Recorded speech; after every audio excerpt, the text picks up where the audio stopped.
was a huge mistake to countenance bringing Ukraine into the alliance.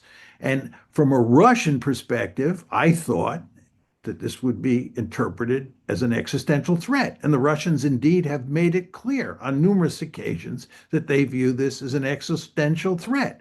So the end result would be that you would get a war that would involve the United States that the United States shouldn't be involved in because Russia is not a threat to the United States. So this is why I argued that it was foolish in the extreme to push to bring Ukraine into NATO. But I think if you go over to East Asia, it's just a very different situation. I mean, you look at the size of the Chinese population, you look at how much wealth China has, and you look at where China is in terms of developing cutting edge technologies. The Chinese are going to give the Americans a real run for their money.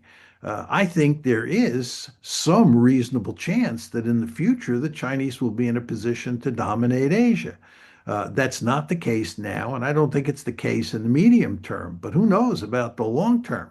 The Chinese are a formidable rival to the United States, and I think the United States should be concerned about China and should be interested in containing China. This is not to argue, by the way, that the United States should look to fight a war against China. The United States should go to great lengths to avoid a war with China, for sure.